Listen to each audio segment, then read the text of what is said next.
Mike Hosking, Marcus Lush, Matt Heath, Tyler Adams. All the names you can trust. This is News Talk ZB News. It's 5 o'clock. Good afternoon. I'm Joe Gilfillan. The Prime Minister's trip to Malaysia and South Korea is being praised as a success. Chris Luxon attended ASEAN and APEC this week, meeting other leaders to strengthen relations and improve trade. On his visit, Mr. Luxon secured comprehensive strategic partnerships and met US President Donald Trump. Geopolitical analyst Geoffrey Miller says those are concrete wins for New Zealand's profile. Donald Trump wasn't actually at APEC for very long, and yet Christopher Luxon got a 10-minute meeting with him, got invited to a dinner hosted by the Korean president. That will be very, very valuable going forward. Mike Hosking Breakfast. Back tomorrow morning from 6 till 9 a.m. This is News Talk ZB News. It's 7 o'clock. Good evening, I'm Joe Gilfillan. A reshuffle of our country's trading partners list is expected following the Prime Minister's trip to Malaysia and South Korea. Chris Luxon's returning from the APEC and ASEAN summits after meeting other leaders, including US President Donald Trump, to discuss trade and improve relations. During his visit, comprehensive strategic partnerships were secured with Korea and Southeast Asian nations. Geopolitical analyst Geoffrey Miller told News Talk ZB's Tim Beveridge it is a much-needed pivot away from the United States. With the United States, New Zealand now faces that 15% tariff, so New Zealand needs the rest of the world more than ever right now when it comes to international trade. Coming up on today's show in just a moment, Politics Central, where first up we'll be talking with Geoffrey Miller, who's a geopolitical analyst, just wrapping the APEC and ASEAN meetings, international sort of get-togethers, and I'm going to ask Geoffrey if he can excite us with some really positive, thrilling news that came out of it beyond the handshakes and the comments on hairstyles. Welcome to the Weekend Collective. It is 3:09. Politics Central. So, Christopher Luxon's wrapped up his trip to APEC and ASEAN. Haven't seen a whole lot come out of it, I guess. The Prime Minister met with a range of world leaders, even had his hair complimented by Donald Trump. And having dinner, I mean, that's one of the headlines almost, wasn't it? And having dinner with Canadian and Australian Prime Ministers and the South Korean President, so that's all good. APEC and ASEAN represent about 60 to 70% of the world's economy, and the casual discussions and bilateral meetings alike, they would have been significant for New Zealand's global ties. But to discuss that and more, geopolitical analyst Geoffrey Miller joins me now. Geoffrey, good afternoon. Good afternoon, Tim.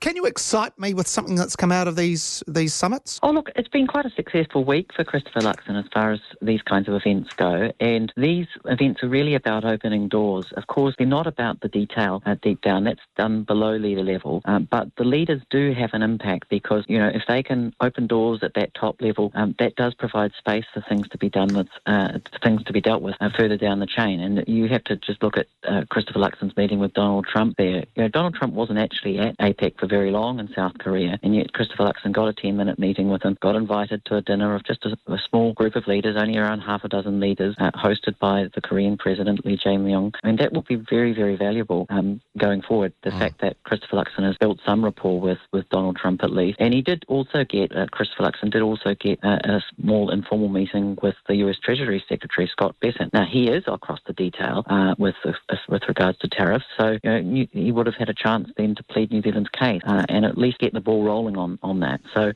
while there's a lot of whining and dining, and it looks all glamorous and so forth, I think there actually have been some concrete wins here in this week of diplomacy. So when you're talking about meeting Scott Bessent and, you know, getting those few minutes with Donald Trump, is that a case of sort of door opening or keeping the door open or keeping the flywheel turning? Is that an extra positive a positive event rather than the usual sort of just keeping our relationships ticking over? I think so. Look, Donald Trump is very, very unpredictable, and the fact that this meeting went off without a hitch, and it's not like Donald Trump got angry at Christopher Luxon. Remember what happened in the White House at the end of February with Volodymyr Zelensky? Yeah. You know, Donald Trump is very unpredictable, and he got away with this, Christopher Luxon did, with a compliment. And Donald Trump said, "I like your man from New Zealand," when he was asked by New Zealand media how it all went. And I count that as a win. And, you know, you have to look at the totality of these engagements. Christopher Luxon was at both ASEAN summits in Kuala Lumpur, was at APEC in South Korea. And these are massive market for New Zealand. And New Zealand signed a comprehensive strategic partnership with ASEAN. Look, that is New Zealand's fourth biggest trading partner. It's more than $10 billion worth of exports, especially the likes of dairy, meat, fruit.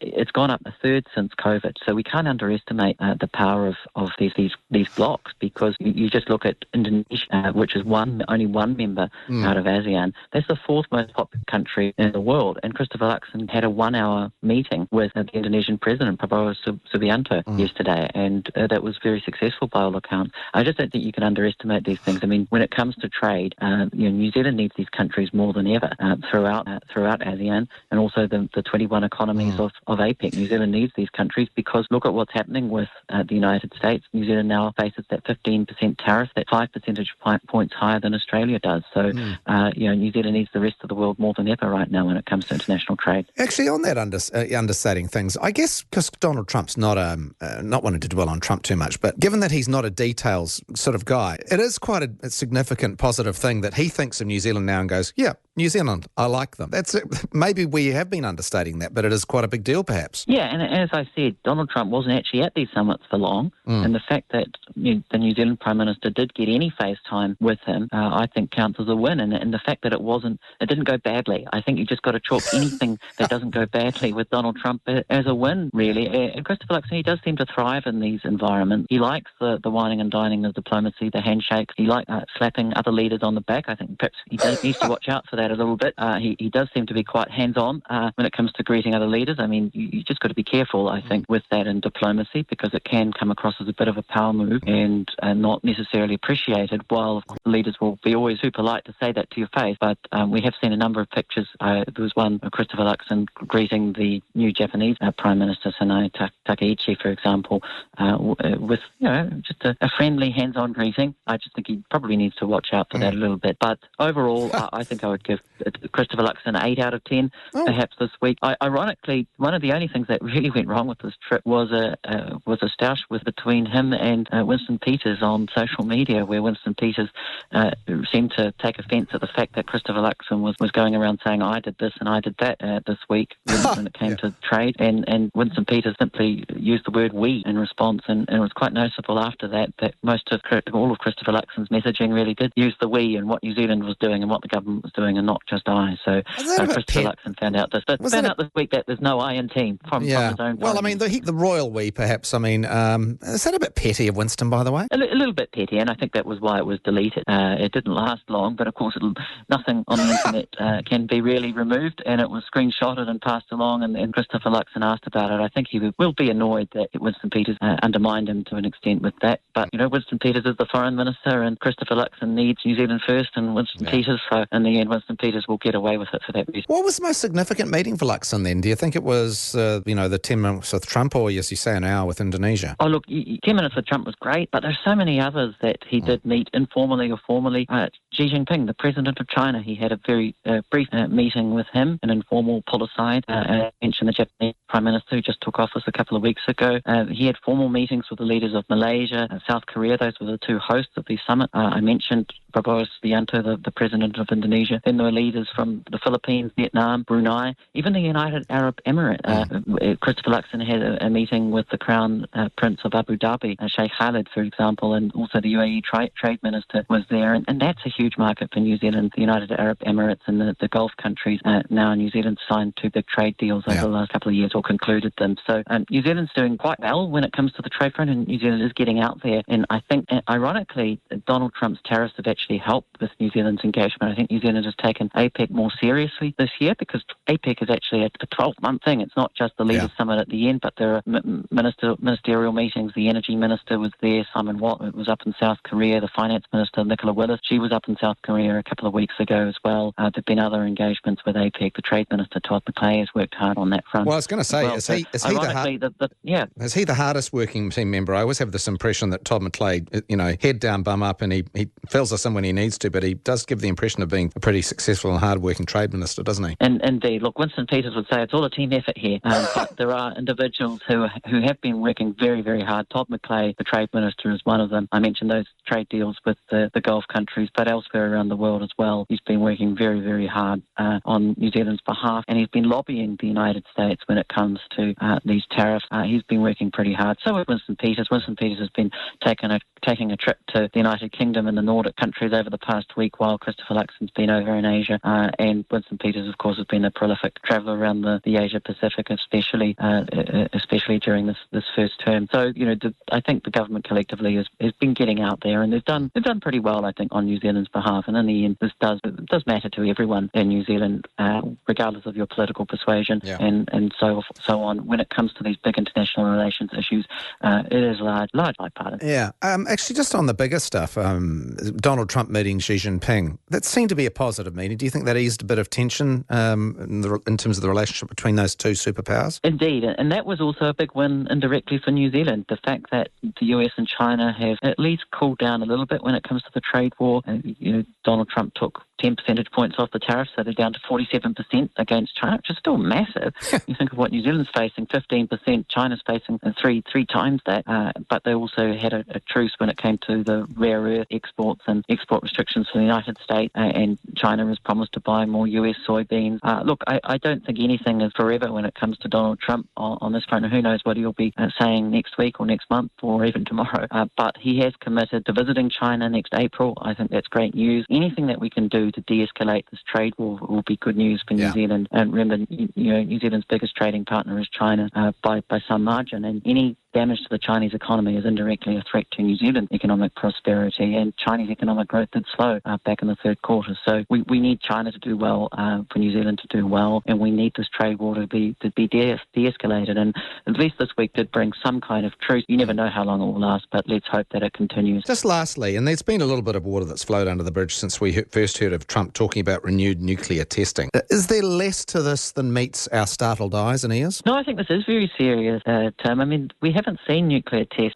since the 1990s when it comes to the big powers of China, Russia and the United States. So I think in many ways the nuclear threat is underestimated. We've seen the nuclear threat as part of these conflicts such as Russia and Ukraine, India and Pakistan, this year Iran and Israel. And remember, both the United States and Russia have each got more than 5,000 nuclear warheads. Now, it's well down from the Cold War when there was 70,000 of them around, but they could still destroy the world many times over. And even if there's an accident, you just think of those images that came out of Ukraine from the Zaporizhia nuclear plant when there were fights over that. Now, that was back at the start of the war in 2022. You had Russian attacks on that plant, but there have also been Ukrainian drone attacks and so on against that plant back last year in 2024. Any accident, just piercing some of these nuclear facilities by accident, letting out radiation, we could see a nuclear disaster unintentionally along the lines of Chernobyl. So we just can't afford to have that kind of thing happening. So anything like this increased nuclear testing or resumption of nuclear testing is bad news really globally for peace and prosperity. So I think we just always need to say, look, let's not play the nuclear card here because it's destructive. And the old saying in the Cold War was that a nuclear war can never be won and must never be fought. I think that's very much the case today as well. I think we're still trying to work out what he actually meant by nuclear weapons testing, whether it was systems or actually the explosions themselves. Because when I Googled it, a lot of questions come up. What does he actually mean? So we still don't really know what he means, do we? Well, I don't think we know really what Donald Trump means with anything, really, and I'm not sure he does either, in all honesty. And there's just a huge amount of stuff that comes out on any given day on the Trump presidency. We saw his threats today over Nigeria. Goodness knows what's going to happen there. So we just move on. The Trump train keeps moving on. We move on to from the Middle East back to Asia, to Venezuela, to Nigeria. I mean, everything just happens at breakneck speed with Donald Trump. Good stuff. Hey, Jeffrey, thanks so much for your time this afternoon. I really appreciate it. Hey, you're very welcome as always, Tim. There we go. That's geopolitical analyst Jeffrey Miller. Giving actually Luxon an 8 out of 10. So I must say, Beck, you're welcome to give your feedback on this. That before I did the interview, I thought, well, what are we going to get out of this chat about ASEAN and APEC? Because I do find these sort of things, you see a few handshakes and all that sort of stuff and a joke about someone's hairstyle and you go, what have we got out of it? But it was actually interesting to get Jeffrey's perspective on that and how hard we work behind the scenes and what it means getting that hour-long meeting with Indonesia. And I know that, we don't see it flow through instantly to results in our own households, but that's a pretty high score out of 8 out of 10 for Luxon on that. Colin's message just says that Jeffrey does make a good point about Luxon being too handsy. What he means is he's very sort of like he's like a minister greeting you after a church service. He's very sort of enthusiastic, and he does love that. I must say that sometimes when you're greeting one of the more powerful men in the world, you don't want to be trying to take the upper hand with that. But anyway, and another person's texted saying, whatever one thinks of Winston, it really does show a dramatic contrast to Nanaia Mahuta as the foreign minister. Indeed. Yeah. And I wasn't expecting the chat with Jeffrey Miller to be so informative, not because Jeffrey, but just because the things that we did or didn't see come out of ASEAN. I thought that Jeffrey did a great job of highlighting actually that maybe we underestimate the positive effects of some of these get-togethers with the world leaders and that Luxon actually did all right.